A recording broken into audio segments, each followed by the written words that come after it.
And this is to ensure that they provide quality services to its clients, ensure protection of human rights, keep in regular contact with police, use well-trained employees in processing a certificate of competencies. Despite all this, few private security companies have also, recorded a clear reputation. However, in 2019, also private security companies were faulted for using ill-trained personnel, and which was resultantly causing the murders of innocent civilians. Private security guards were also accused of, cases of indiscipline, lack of customer service, poor training, and poor supervision by the members of the private security organizations. And last year in March, can you kindly hold on? Yes, please.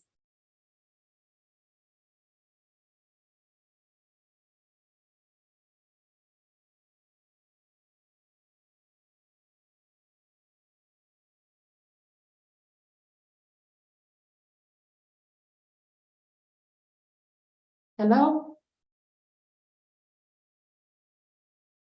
Yes, hello. Let me call Dr. Anna. Kindly hold on. Okay.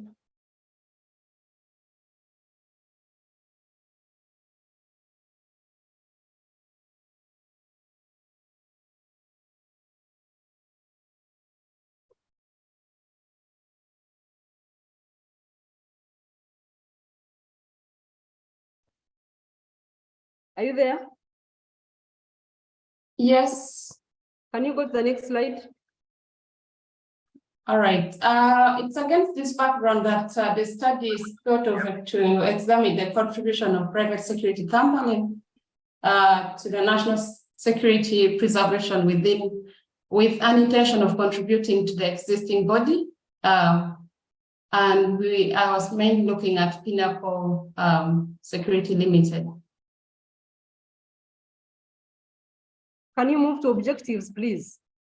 Okay, this study was guided by 3 objectives. The first one was to examine the accounting factors for the growth of private security companies in Kampala, and also to assess the nature of services offered by private security organizations and how they are linked or how they are related to national security preservation in Kampala.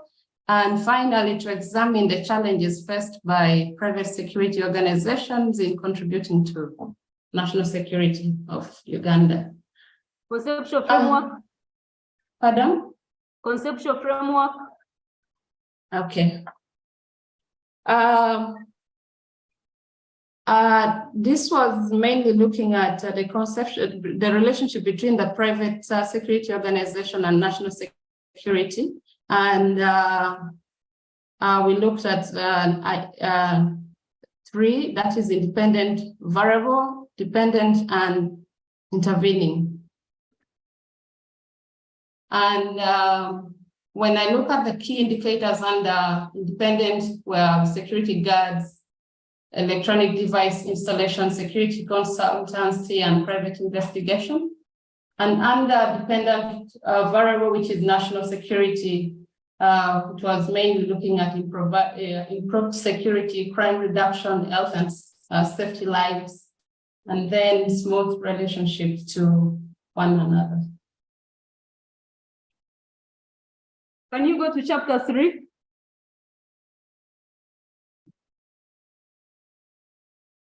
Okay. So, excuse me. The study mainly, in terms of research design, used a descriptive case study. And this was because it allowed for detailed analysis, account of destruction from private security organizations. And the study population was 50,000 personnel from private security companies. And these are just the sampling, a few correspondents that we looked at. That was about 53. And we used the sampling techniques, which was mainly purposive and water sampling. And in terms of the data, it was mainly we used mainly primary and secondary data, and the researcher mainly the primary one was focusing at data that has never been gathered before, and the secondary data was looking at things that have been processed by others for the purpose of ensuring that the problem at hand and the information is readily available that can be used in case need arises.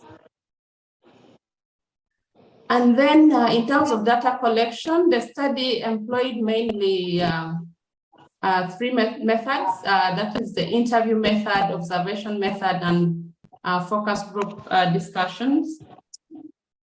And data collection instrument, it was based on the interview guide, focus discussion guide, and observation checklist guide. And data analysis and the findings, this chapter presents that and analyzes data that were collected from the field. The study was carried out.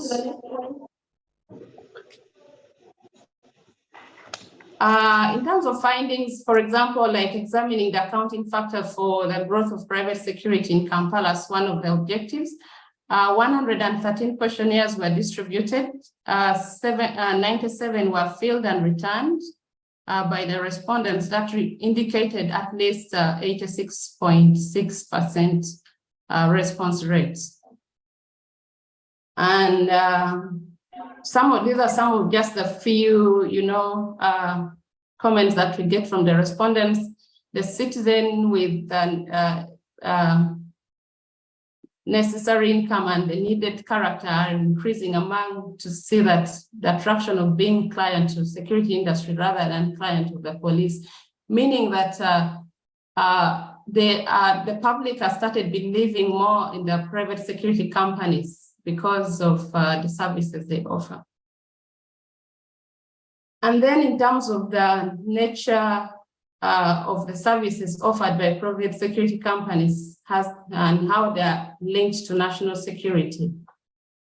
The findings relate to the objective 2 and the protection of people and property. Security personnel are used in a variety of sections. This is to protect people and property and support the law enforcement and emergency personnel, as well as the project military bases throughout the world. And then finally, on the challenges, a number of concerns were raised. First, the licensing of private security companies. It was noted that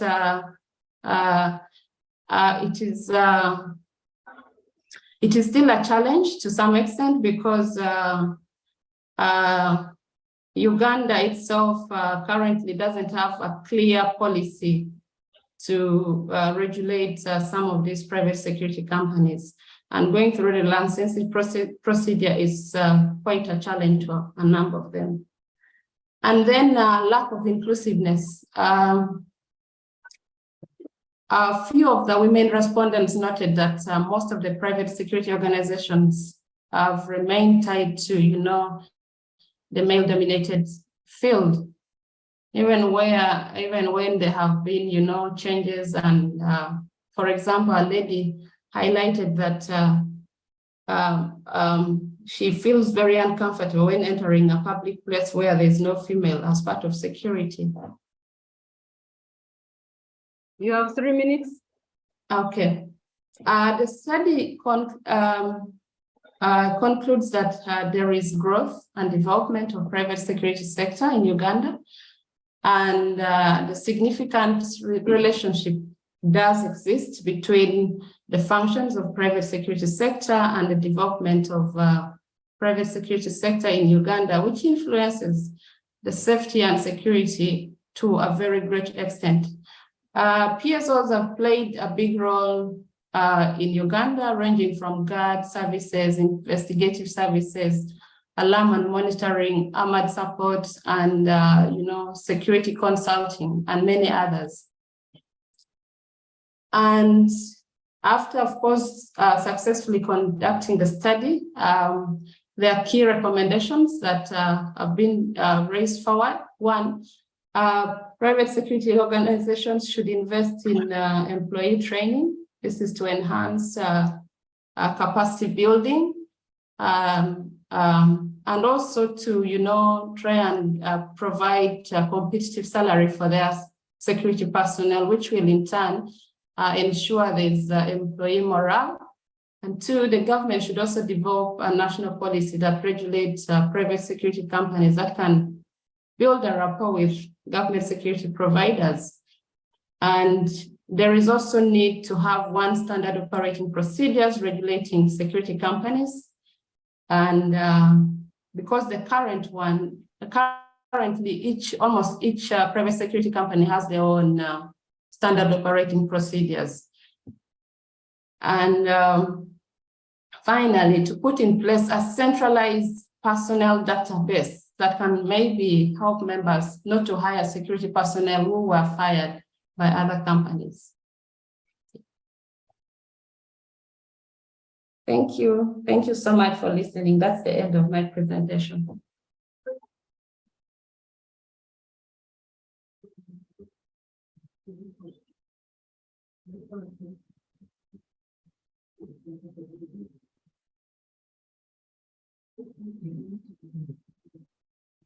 Doctor, can you hear me?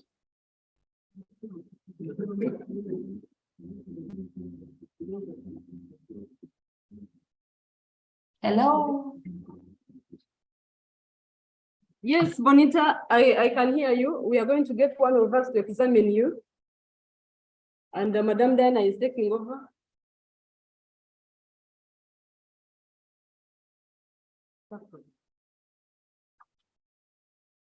Are you there?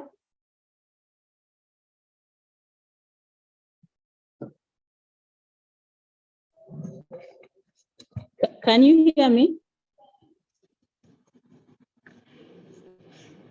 Yes, Madam Diana, I can hear you clearly. Okay, thank you very much for your presentation. First of all, I want to ask, what is private security? What is private security? Private security is a body that provides security services to individuals or institutions that are not, it is privately owned, not government owned companies.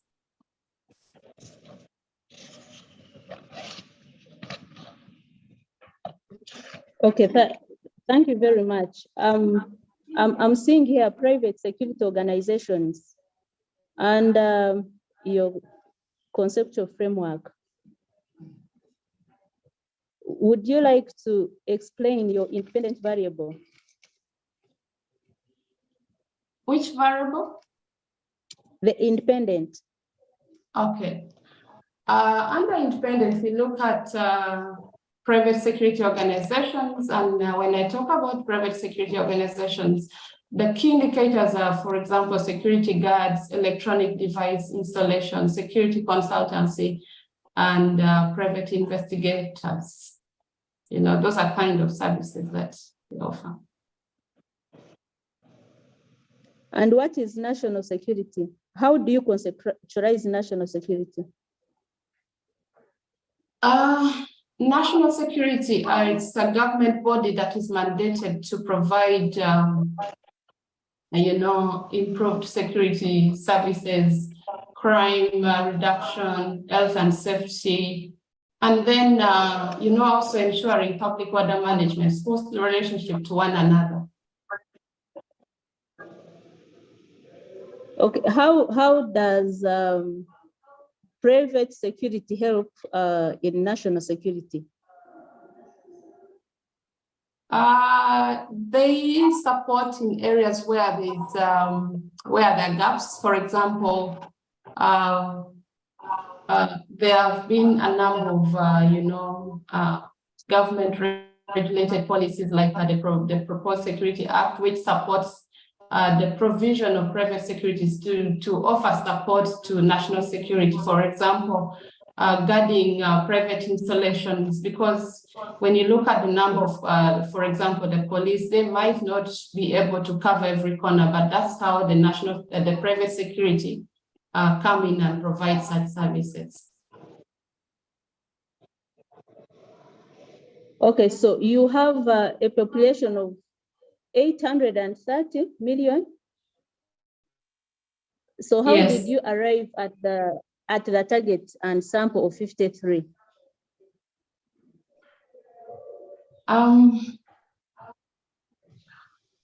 This was mainly looking at the target groups that could provide, information, and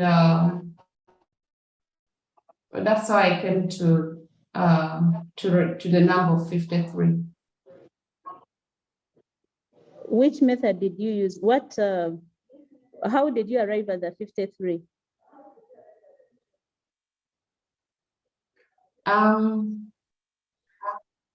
Because in the process of collecting data, I used questionnaire and interview, and then observation method, and then also focus group. And for example, under focus group, I mainly looked at the security guards themselves, and asking them by hearing from them, and seeing and observing what they have to contribute, and I just their needed views the are. formula that you used to arrive at the 53.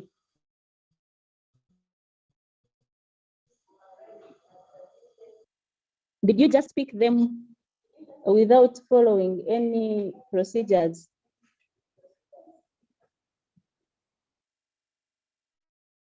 This was mainly used through, primary data collection.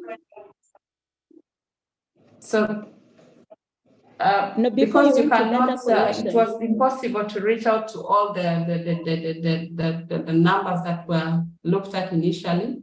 That's how I reduced the number to 53. How did you reduce it? Using which formula?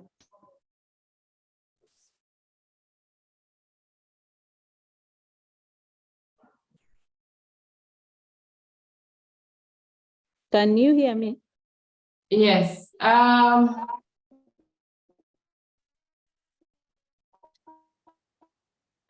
In the process of data analysis, before you reach the data analysis, how did you choose? How did you arrive at 53?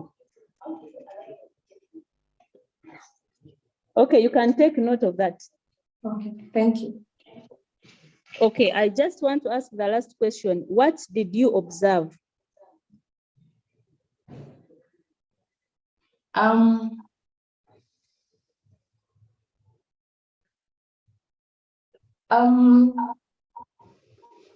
During the interviews, for example, the focus group, particularly about people's experiences, opinions, attitudes, and motivations.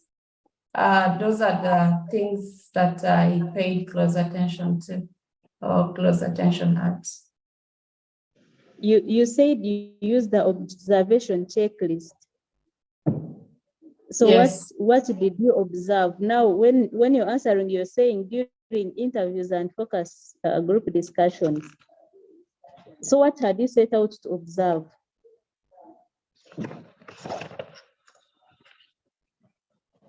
The checklist? Yes, please.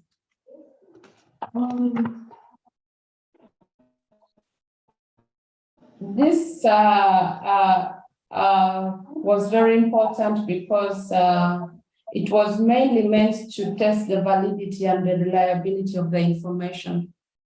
Did you get the question? The question was, what did you observe? What did I observe? It's mainly, you know, looking at the surroundings and external factors and things, you know, like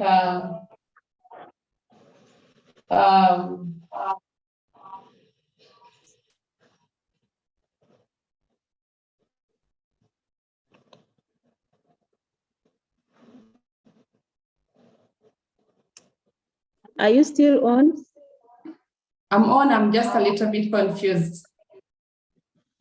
Did you observe anything? Yes, during the observation, of course,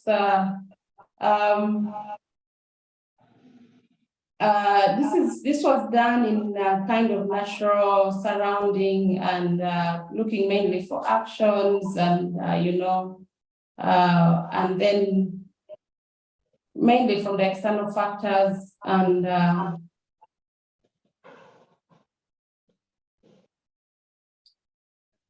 Okay, so what was your finding from observing? Did you find out anything that improves security?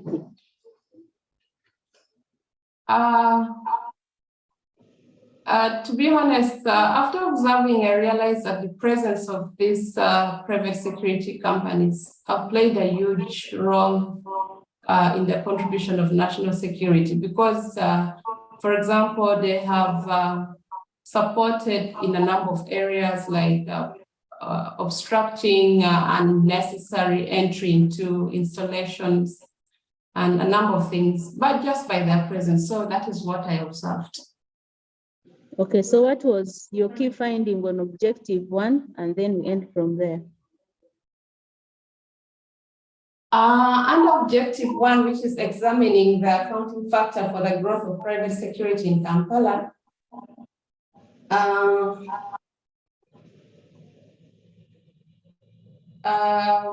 the key finding was that there is a huge, you know, economic growth, and the public now prefer to deal with private security companies just because the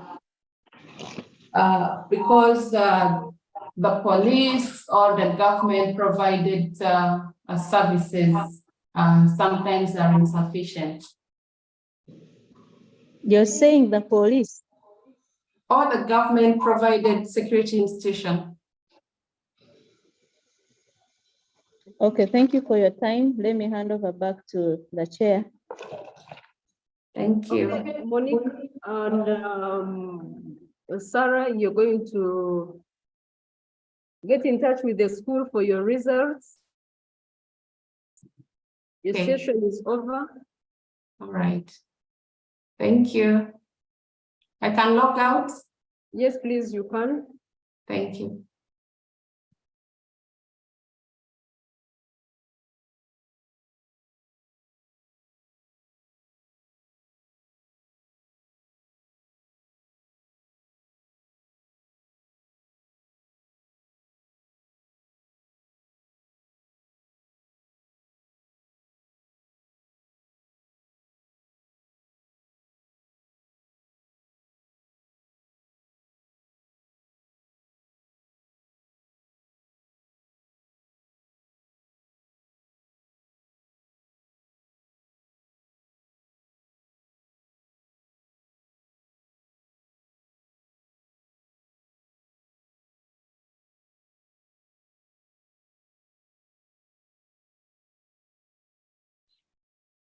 Hello?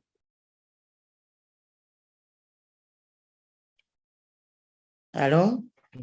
Yes, Robina, can you hear me? Yes, I can hear you. Good morning. Good morning. I'll ask you to put the video off because of the strength of the network. Okay. I wanted you to see that I'm the one. I'll ask you kindly to put the video off because of the strength of the I have network. put it off. Thank you. I am going to give you 15 minutes of presentation. It is 10:26. Yes, please. Please take it over 10:26. We will end after 15 minutes. Okay. Good morning, everyone. I'm Nabanja Robina. I'm a student of M&E in Kumba University. I am going to present on public sector management and health service delivery in Uganda, a case study of Kakumiro district. Key areas of my presentation will focus on introduction, literature review, methodology, findings, conclusion, and recommendations. The problem statement. Government of Uganda adopted a decentralized system of governance to ensure improved, equitable, and timely delivery of public services. Over the past decade, the government has made notable progress towards achieving health targets set out in the Millennium Development Goals and the Sustainable Development Goals. For example, between the year 2002 and 2020, maternal mortality fell by a third from 505 deaths to 336 deaths per 100,000 live births. Infant mortality declined by a half, that is from 87 to 43 deaths per 1,000 live births. Under 5 mortality dropped by more than a half, and that is from 156 to 64 deaths per 1,000 live births. And all this information is from Uganda Bureau of Statistics, the year 2013 to 2020. The problem statement continues and say despite these gains, Kakumiro's health system continues to face a number of challenges in terms of funding, underpayment, and shortage of health workers, inadequate supplies of medicines and equipment, thus unacceptable levels of health service delivery. And this analysis is from the district reports of 2010. It is this. Let's go to the next slide. That preempt, it is next objectives. The main objective was to examine the relationship between public sector management and health service delivery in Uganda with specific reference to Kakumiro district case as a case study. Specific objectives were to, I did the specific objectives of my research were to examine the contribution of local government leadership towards public health service delivery in Kakumiro district, to evaluate the influence of local government monitoring on health service delivery in Kakumiro district, and also to assess the influence of public service ethic, service worker ethic on health service delivery in Kakumiro district. Research questions. These were research questions. You can jump that one. Yes, the literature review. We used the theories that guided. These are the theories that guided my study. That's sequential theory of decentralization, the open systems theory, semantic review of literature, the local government leadership and health service delivery, the local government monitoring and health service delivery, and then public service work ethic on health service delivery. My conceptual framework, that's the local government leadership, monitoring, local government monitoring, the health service delivery, and the public service worker ethics. Methodology. My research approach, we used a mixed method of approach, and the research design was triangulation, convergence mixed method of design, because this allows for the correction of both quantitative and qualitative data at the same time using different tools and putting them together at the point of presentation, interpretation, and discussion of findings. The geographical setting or the study population. Kakumiro district is found in southwestern region of Uganda, that is Rumeru sub-region. Population, you can jump that part. Okay, the study population is 300,000 people, and they are projected to grow to 443,752 by the year 2024, and I got this from WUBOS statistics of 2014.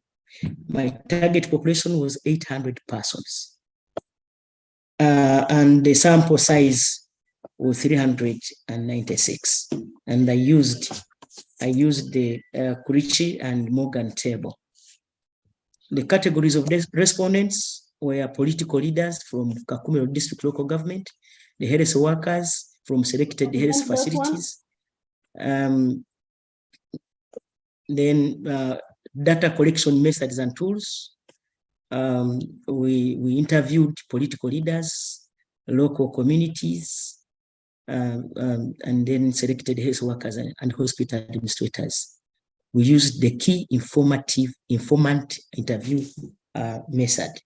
We observed, and under this we observed the health conditions of the community and the state of health facilities and health services. We used a survey method where selected district local staff were interviewed. We gave them questionnaires, and then we reviewed the secondary data, that is the district reports on the health service and administration, the national and local government health-related policies and laws in Uganda. Under that data analysis, the semantic content analysis with narrations constituted the major form of the qualitative data analysis. Under quantitative data analysis, we used frequency tables and counts. I have findings. Below is a table showing the relationship between leadership and health service delivery.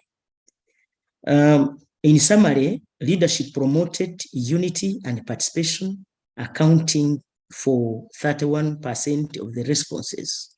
Unity and participation, on the other hand, promoted staff commitment to job, timely delivery of services, improved customer care, and provision of quality services to clients, accounting 55% of the responses on the contribution of leadership towards improved health service delivery. The table below shows the contribution of M&E towards improved health service delivery. In summary, M&E made a moderate contribution of just 43.2% towards enhancing quality of service delivery to the clients, and 2, reducing the drug stockouts and referrals, and 3, improved staff performance and customer care. 43% falls below the average and is attributed to the format of M&E in local government systems, which does not pay attention to details and leaves gaps in service delivery chain. Public sector work ethic and health service delivery. The table below shows the findings from local governments and its influence on service delivery. Let me summarize it as below.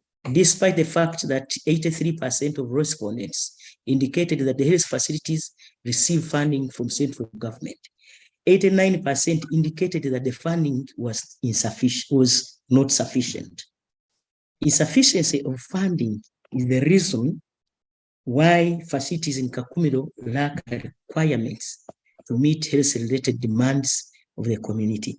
Most health facilities in Kakumiro district are not able to renovate the existing structures and are not able to facilitate volunteers or even interns. The table below shows the findings from local government and its influence on health service delivery. And Below is my summary. Despite the fact that this I have done,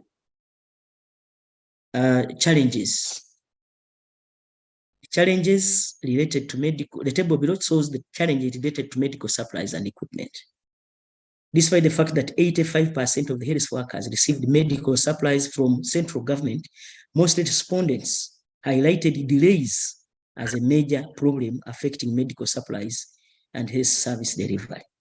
In the event of delays, hospital administrators improvised by asking patients to buy medicine and other requirements from the nearby drug shops, which are not in supply and thus affecting access to healthcare services. My conclusion and recommendations. Drawing from the foregoing analysis, the study concludes that two variables, namely public sector management and public service work ethic, have a strong influence on efficiency and effectiveness of health service delivered to the community. Inadequacies and failures in the local and central government systems affect negatively the quality of services offered to the community. Recommendations. This study strongly recommends for the establishment of M&E units in health facilities, who then report directly to the M&E unit in the Ministry of Health. This will expedite the process of reporting and tracking of performance for improved health service delivery. Funding and supplies featured as a critical factor undermining efficiency and effectiveness of service delivery in Kakumiro district. This study therefore recommends for a digitized system of tracking, release, and utilization of funds and supplies. It is envisaged that this will fast track utilization of funds and medical supplies and thus enhance transparency in the accountability. Thank you so much. Okay, Robbie, now we got you. Yes, please. I am going to hand you over to Dr. Sendaura, one of the examiners, to take you through. Yes.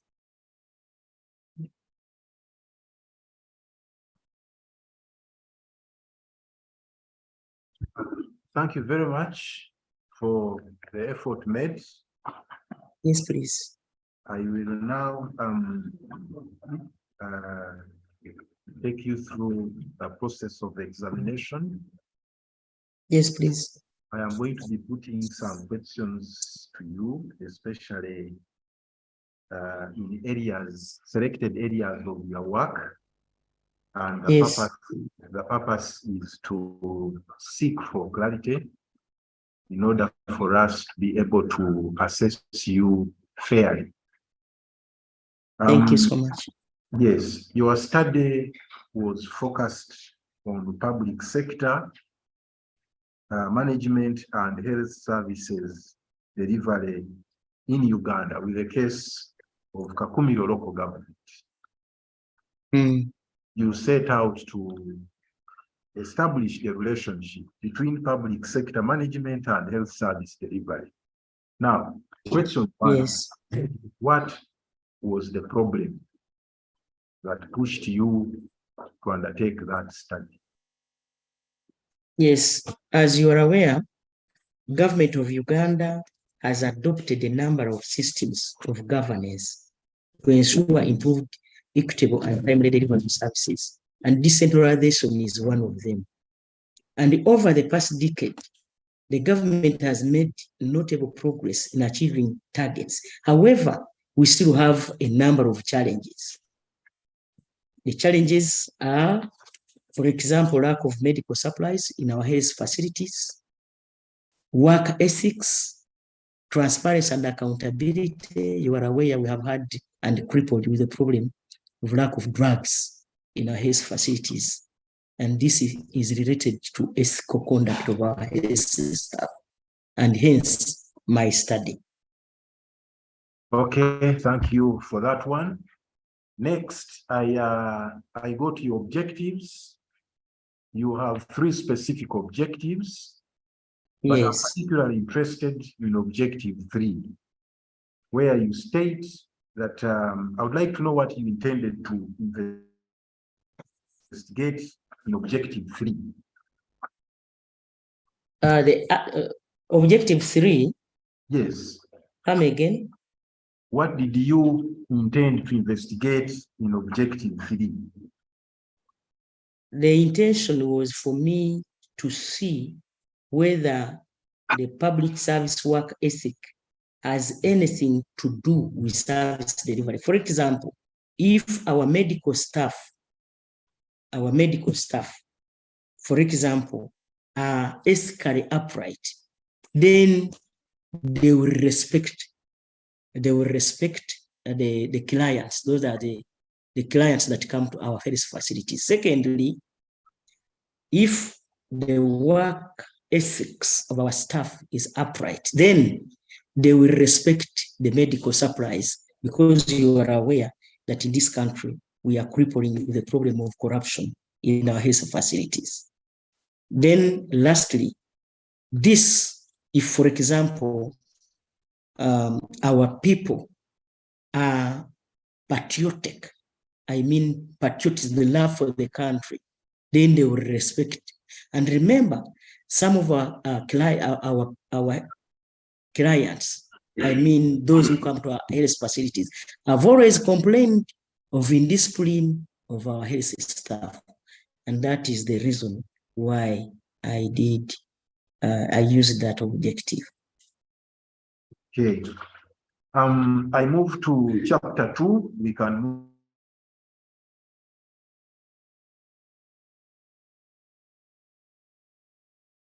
Chapter 2. Move to chapter 2, where you have literature. You use visualization to help you in some way. I would like to know, how did you utilize this theory in your work, in understanding and structuring your work? The sequential theory of decentralization.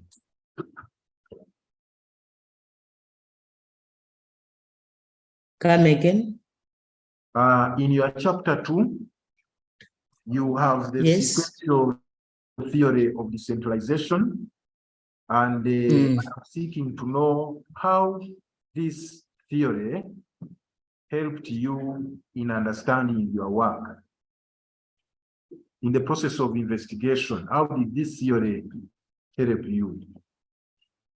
As you are aware, government decentralized most of the services to local governments. And so I was trying to find out how political leaders at that level are using their powers to monitor service deliveries in our local government. And 2, the fiscal, the money that goes directly to those areas and how they are utilized. And 3, I wanted to see how the technical arm in a decentralized system has helped to deliver services to our people. Okay, and in chapter 3, why did you use a pragmatic research paradigm in your methodology? Why not other paradigms?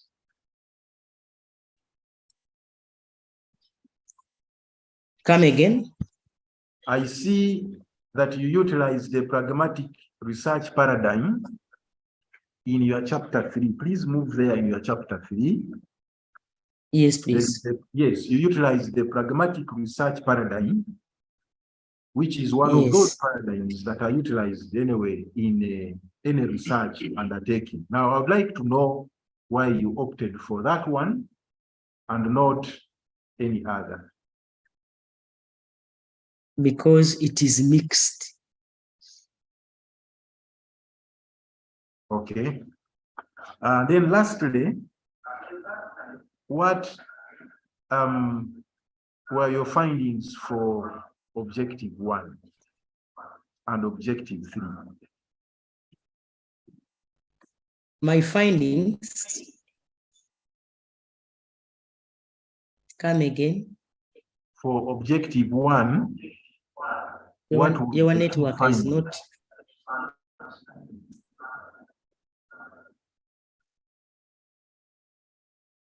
My findings, yes, were in relation when it comes to leadership. I reported that leadership promoted unity and participation, and this was from 31% of the responses. And then also unity and participation, on the other hand, promoted staff commitment to job, timely service delivery, and improved customer care and provision of quality services to clients, accounting to 65% of the 55% of the responses. And of course, you are aware that M&E, objective 3? Yes, about ethics. About ethics. Yes. Now, as you are aware,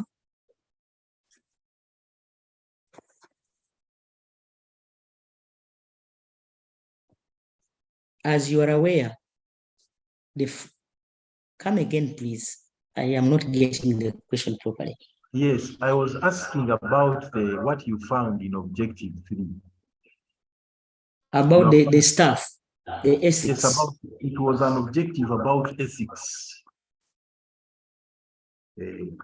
Public service work ethic and health service delivery. You investigated something like that.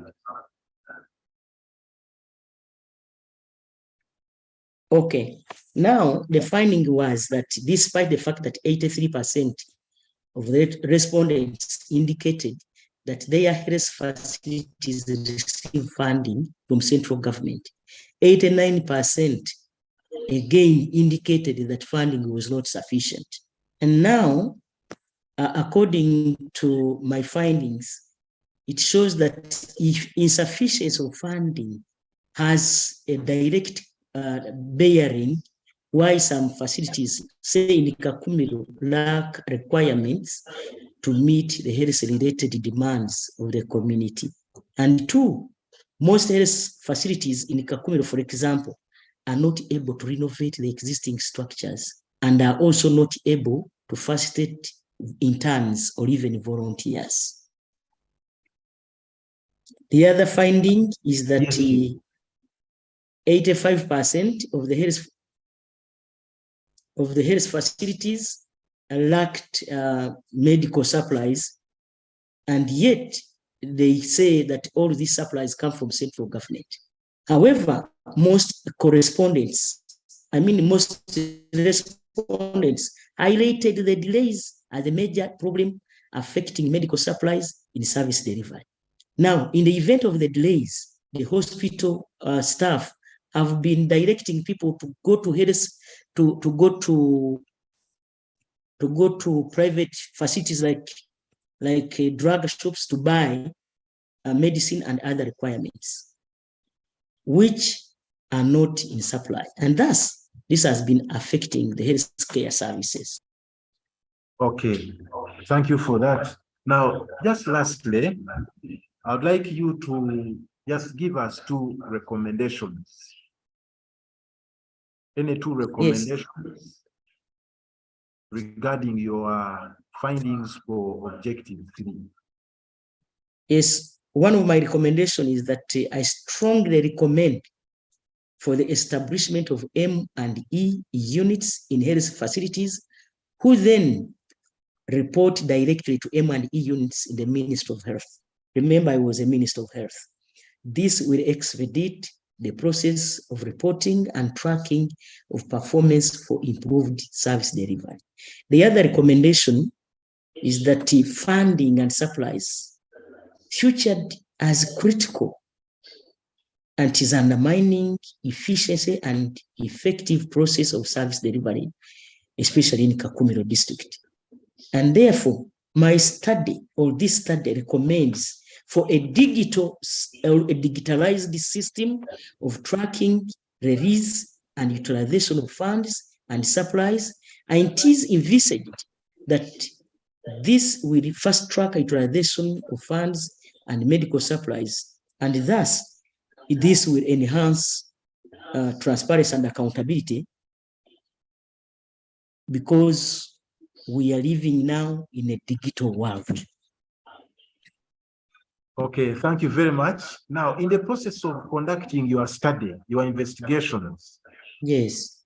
what did you find as, or what did you experience as the biggest challenge in the process of this research?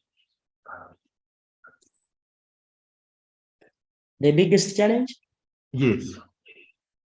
On your side.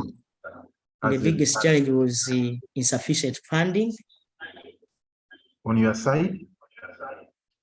On government. No, I mean you.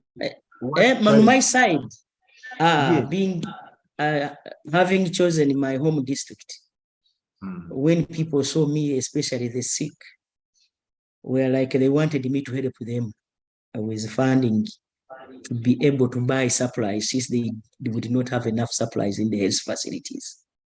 The other challenge is some health staff, being a prime minister, we are running away and hoping that now we are going to yes. And lastly, this being my home area, the challenge I found was that, naturally you feel that something must be done. Something must be done. And so I found myself, parting with some funding, to bridge the gaps that I found here, using my salary. It was a big challenge. Okay, thank you very much. I will now hand you all back to the chairperson. Okay, are you still there? I'm here, Nyabo. Just a quick one. In the process of conducting the research in Kakumiro, Yes. could you also have gone to Burambuli? Burambuli? No. Okay, you will want to cross-check your work. Please cross-check your work before you make the final submission. And make sure the book reads Kakumiro and not Burambuli. Okay, thank you. I did not go to Burambuli. Okay, we will let you log out. We are going to do the assessment and you'll get in touch with the school for the results. Thank you so much. Your session is done. Thank you so much. All right. So we're now going to go into the physical.